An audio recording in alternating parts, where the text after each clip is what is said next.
All right. Well, welcome everybody to the Business of Speaking show. I am your host, Tim McDonald, and I am joined today by Catherine Johns. How are you doing, Catherine? I am fabulous, Tim. I'm so excited about having this conversation with you. Well, yes, me too. And just to let everybody know, I started this whole project with just me learning about, from other speakers about how they got started and everything. And Catherine was one of those people that I had a conversation with, but it was so good that I said, hey, I had this idea. I'm doing a live show. Would you mind coming back and doing it kind of again with me? We'll just do it a little bit differently and kind of ad lib with instead of pre-planned questions. So, And here we so thank are. you for, yeah. And here we are. We're back again. So thank you so much for agreeing to do this. And just so everybody knows, it really is a community for speakers to come share, learn, and grow their businesses together. That's the whole intent of why I built this platform for us. So with that being said, Catherine, I always like kind of starting out just by asking my guests how they got involved in speaking. Tell us like your story of how you got there. All right. Well, my first speaking was on the radio. So my first career was in radio. I did that for 25 years. And so that's speaking, but not in the sense that we typically think about it as a business. I did a little bit of public speaking while I was in radio because I'd get invited to come speak to a Chamber of Commerce group or journalism students or that kind of thing. And I look back at that now and think, I don't think I was that great in front of a live audience. I had a lot to learn about the difference between talking to somebody who's out there in radio land and people who are sitting right in front of me. And the truth is, I kind of wanted to hide from people who were sitting right in front of me. So it was an interesting transition when I got out of radio, left the studio, and emerged into actual roomfuls of people. It's kind of interesting as you say this because, you would just think naturally, if you know how to talk to people on radio, that like it would be just natural to talk to people in person, right? And I'm kind of curious when you started talking about like you had a lot to learn when you got up on stage. What made you, when you got out of radio, decide this is what I want to do all the time? Well, that's a really good question. As I mentioned, I was in radio for a very long time, and figuring out what to do next was challenging. People who've been through a transition, and not just a transition into speaking, but any kind of career transition, know something about that process. I worked with a coach who helped me break down what were the actual skills that I had and what did I love about radio and what did I not like so much, and put all that together and try to see myself differently. Because initially, I thought of myself as Catherine Johns from WLS. So if I'm not Catherine Johns from WLS, who the hell am I? Right? It was really challenging to even think about having a different identity. And what that process helped me do was look at what goes into being Catherine Johns from WLS or from Oldies 104.3, and where else would that be useful? And what I figured out is, yes, I was a talk show host. I was a conversationalist. I was a side chick. I was good at putting words together, talking out loud. I had a skill set and some labels, and I thought of that as adding up to being on the radio. But it could also add up to performing. And if I were performing, then I could do it somewhere else other than radio. And that's what led me to explore speaking. And during that whole process and kind of revelation, I guess, that you had about yourself in this manner, what were kind of the things that led you to know what you wanted to talk about, who you wanted to talk with, those types of things? How did that all kind of evolve? Well, initially, I actually turned up at a National Speakers Association meeting and met somebody who was very helpful, telling me, no, you don't really want to be a speaker. I was describing, I like small groups and I like it interactive, like a talk show. And I don't want to get on a stage in front of hundreds of people. I want to be in a room. And they said, oh, you want to be a trainer? Tim, I knew nothing about training. I had never had any training. Well, all right, one time, WLS got a voicemail system back when voicemail was brand new And they brought in a trainer to teach us how to use it. That was it. I had no idea there's a whole industry out there educating adults in all kinds of subjects. And so that is what I wound up doing. I went into communication training, and it was communication because that's what I'd been doing my whole life. That's what I'd studied in college and pursued as a career. So, I wasn't going to start out as a trainer in microbiology. I was going to be a trainer in communication. I love that, how it's like you didn't know that when you were going to school or anything, but you had that, awareness that you were able to take your past and put it all together in a new package. And I think a lot of people have to do that now, right? And some of them wind up speaking, but also because of everything that's going on in our world, there are speakers who are looking to take those skills and use them somewhere else. Oh, exactly. And that's a big part of what we're doing. Yeah. And why I wanted to do this show is because I was helping co-produce a 40-hour, 40-speaker event. And in the green room, I was hearing how this whole thing was impacting other people's businesses, some positively, some very negatively, some just making shifts. And so that's, that was the genesis of this whole show here. So, as I really want to focus when you first started. So now you kind of know what your skill set is, what you want to be doing, and even though it wasn't technically speaking in the speaking business, the training aspect of that. How did you go about kind of establishing clients and getting work in that area that you really hadn't, even though you've trained for it your whole life, you hadn't been presenting yourself in that manner? Well, wisely, I did not try to start that as an independent professional. I got a job at a consulting firm that did communication skills training. Not that that was easy, because surprise, when I started looking for a job in human development, as it's now often called, people in that business want to hire somebody who's already been there. They're not looking to hire a rookie who's 50.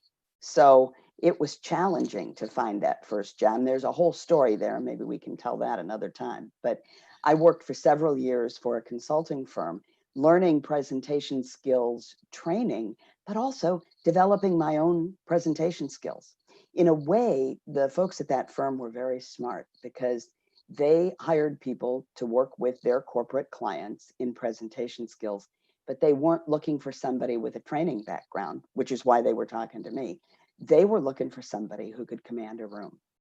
And they figured they could teach you the flip chart and markers, right? If you can command a room, if you come with that, you can learn the skills that make up running a workshop.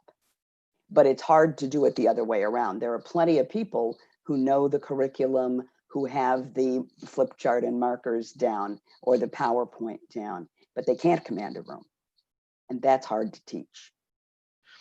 As you're sharing this with me, I remember in my early 20s thinking I wanted to be a bartender. And I think it was Applebees that I learned never hired a bartender that went to bartending school. I could have the names wrong, but that was, I remember there was a major chain that would never hire a bartender that went to bartending school because they wanted to train them in their own way. Yeah. Oh, that's very interesting. So I learned from them how to take that native ability to command a room and channel it so that it would benefit the people in the room. Because it's not just about being in charge, it's about running a program, whether it's a 2-day workshop or a 45-minute keynote or whatever, running a program that benefits the people listening to you. And so I learned those skills there. And then eventually I wound up, it's funny to me, Tim, because radio is notoriously unstable. And early in my career, I gypsied around from one small station to another. When I landed at WLS, I had a good solid run there. But that's actually unusual in that business. It's common for people to get blown out at the drop of a hat and have to move on. I thought training would be much more stable. And then there was September 11th and our business collapsed. And then I went to work for a client, and then they merged with somebody else. I got laid off as much as a trainer as I had in radio. What the heck? So I took a left turn, started another business, and eventually came back to speaking. but I wanted to do it on my own. So I do coaching for people who need to speak more effectively to grow their business, and I do my own speaking. And I love both of them. It's a nice balance. And how was that? I mean, it sounds like, I mean, what a lot of people are going through currently, right, is you were kind of in that situation where it wasn't necessarily your choice, right, to Well, start it your own definitely business. was not my choice. And But go ahead. I didn't mean to interrupt. Here's what I can you go found. through some of the thoughts, yeah, of what you were going through? Yeah. Um, I would have preferred to continue to work for somebody else. I am not by nature a business person. I have discovered this by becoming a business person. Like sales is not my strong suit, organization is not my strong suit, and QuickBooks is really not my strong suit. So it would have been easier for me to continue to work for somebody else. I reached a point where I, I thought the odds of getting hired again were pretty slim. Partly by virtue of the industry and partly and what was going on there, and partly by virtue of my age and my experience and my willingness to move away from Chicago and a bunch of things. So it seemed like the best alternative for me was to launch my own practice. And you're right, a lot of people are doing that now. If I were going to offer one piece of advice for them, it would be get good at sales. And I think a lot of people who come out of a corporate environment, if they weren't selling there, they not only don't know how to sell, they may even have some negativity about sales. And you got to fix that if you're going to succeed. And how would, I mean, because I know you said you weren't good at sales, right, and didn't have that experience. How did you kind of get good at it and change your mind about it? I'll let you know when I get good at it. I mean, I'm telling you, it's not my strong suit. It's really not. And the people that I love working with are the ones who find me. For me, going out and finding clients or organizations that need a speaker it's still challenging. And it has held me back, I think. So for people who are launching a business speaking, it's really important to develop that and get comfortable with it, or Yeah. do it even if you're not comfortable. Maybe that's even more important. So when you said you love when people come to you, I mean, that brings up a whole nother arena too, right? Of how do you get people to find you? Well, that is a very good question.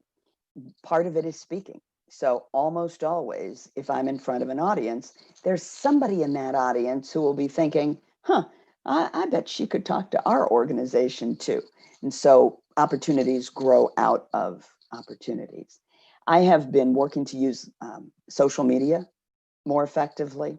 And like a lot of people, I find that challenging. I love LinkedIn, and I have a great group of people that I exchange with there.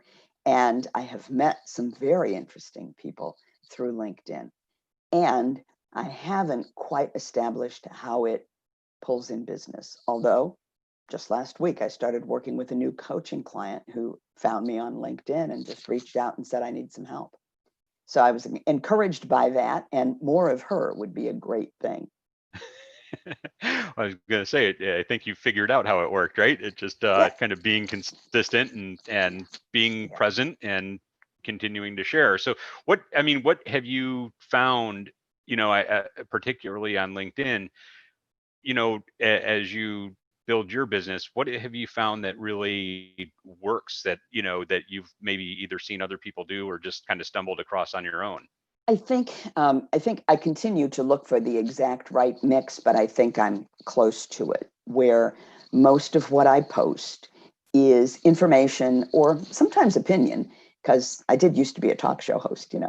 But it's something that adds value for people. So they learn something from reading it, or it produces some thinking that helps them process their own opinions, or it's just engaging dialogue. And then about once a week, I post something that really is promoting. So for instance, I posted to promote this program. And I do think that's important. And I do think it's fair. You know, there's been a lot of conversation on LinkedIn and about LinkedIn, particularly since the pandemic arose. Is it appropriate to be selling, and should we keep our sales messages out, and too much promotion is offensive and it's not the time for that, all of that. I think that's wrong. I am put off myself by people who post relentless promotional messages, but it's a business platform. And I think we're there because we want to grow our business, or if we are employed somewhere, we want to grow our career. And we all can acknowledge that and be direct about a mix that includes some marketing or self-promotion, whatever you want to call it, and informative content that adds value for people who exchange with us there. Great. I love that. And I mean, I've been involved obviously in social media since almost the beginning. And I just understand everybody's got an opinion when it comes to how you should do something, what you should do, what you should do.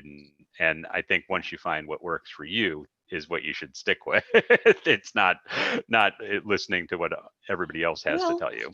That's true. But at the same time, I think I can learn. You know, I had not been very active on LinkedIn until just about a year ago or a little more.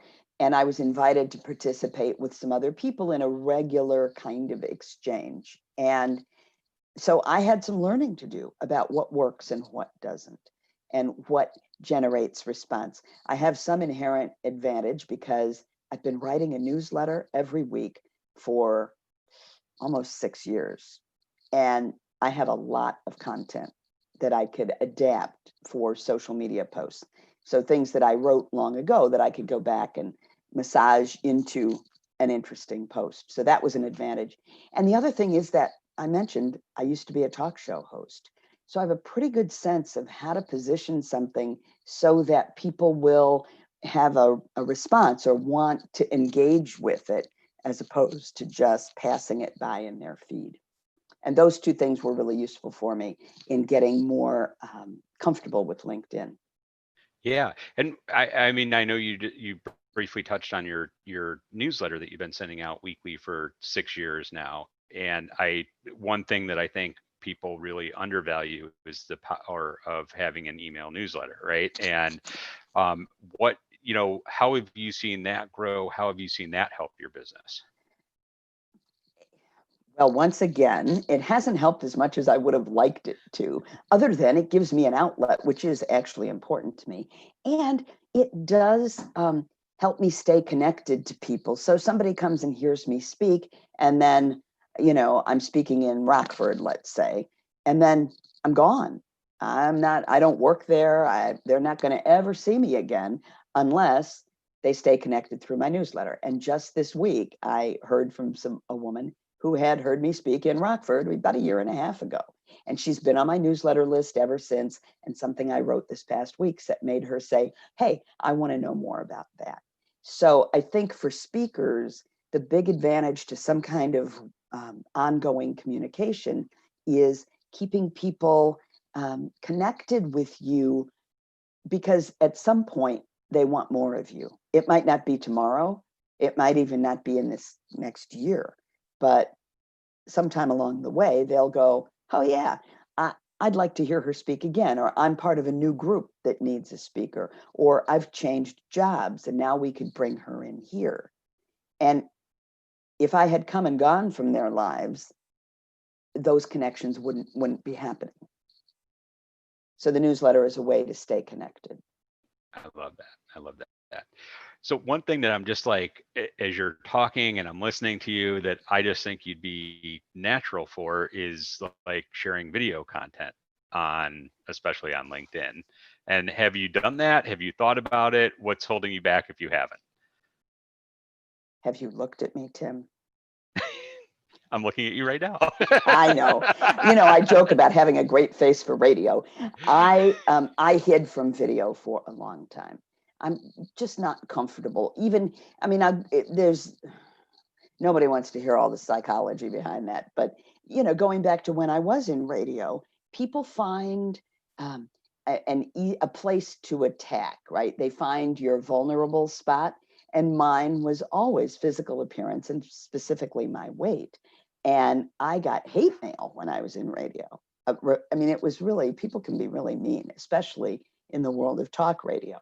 So I kind of built up this reluctance to put myself out there, and becoming a speaker and actually showing up live and in person in front of an audience was a challenge at first and a big victory when I made that work.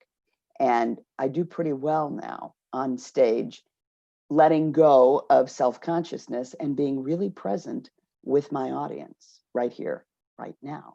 I think that's the gift I bring to speaking, to my career, and to an audience for that matter. So with that said, video is just, it's how things are now. Like, I think all of us need to use video. So I actually enrolled, one of the things I did early in the pandemic was learn video. I said, this is a great opportunity because all my speaking engagements are canceled, right? I've got nothing but time. So I enrolled in a 30-day video challenge with Lou Bortone, and I produced a video every single day, all through April. I didn't miss one. And I got over myself. So that really was the big thing. I still have something to learn. In fact, I'm looking forward to your course about Zoom because the equipment and the technology kind of remains challenging for me. I think of myself as not good at that stuff. But at least I got past my reluctance to show up on a camera. And that's been huge. So now, yes, I am producing, well, I'm here talking to you and doing some other video as well. No, that's great. That's great. Well, I know we're getting close to the end, but Okay. one thing that I always like to ask to kind of, bring things to a close is, if you're looking at, and speaking with somebody who's looking at getting involved in speaking, what would your advice be to them? It would be to be prepared for a long haul. I think people come into it thinking, I'm going to be getting great gigs 6 months from now. And I'm sure that happens for some people, but not most. I think it takes most speakers several years, as much as 5, to really build up a business that can sustain them. So it helps to have another source of income as you're doing that, or to have a spouse or a partner who brings in the main money into your household. I think be prepared for that. I guess what I'm saying is don't quit your day job, because it's good to have one as you begin to develop. I would definitely take some classes, and whether that means online classes or going to a workshop, and there are plenty of them out there, I would at least visit a National Speakers Association chapter. You really need to be a professional speaker to join that organization. You have to be making money as a speaker. So you can't just walk in off the street and join, but you can walk in off the street, come to meetings as a guest, and meet some people who are doing it for a living and some who've been doing it for a very long time. And it helps to be acquainted with those people and to just sort of soak up their wisdom, and give you a role model for learning more. The other thing I would say is, for the most part, speakers are quite generous. If you call somebody or email somebody or contact them on social media and say, I heard you speak and I want to do something similar, and would you have a conversation with me? I'd be stunned if anybody said no to that. So it really is a business where people remember where they came from. They know what they went through to get started, and they are almost always willing to reach out a hand and help you. Perfect. What a great way to wrap today's show up. So let people know how they can find you. Where can they get in touch with you, Catherine? Well, we've established that I'm on LinkedIn, and that's a great place for us to meet up. My website is catherinejohns.com. It has been under construction for months because I mentioned that I have a problem getting around to it, but it's almost a new website. Right now, it's kind of a dated website. And I'm on Facebook too. And I don't do as much Facebook as I used to because, oh my God, the negativity and the hostility and the, but I'm still there, and I would love to hear from somebody who isn't negative and hostile. So feel free to reach out there as well. Oh, well, thank you so much for joining us today. And for everybody watching, as I tell everybody at the end, I'm going to stop the YouTube broadcast, but we are going to actually stay on for a little bit longer. And I'm going to ask Catherine one question that I will be sending out to our weekly email subscribers. It's the only place you get this information. So if you haven't already, visit speaking.business and subscribe to the email list, and you'll be getting some extra wisdom that you can't get anywhere else. So thank you, everybody, for joining us today. And thank you, Catherine. Thank you for having me.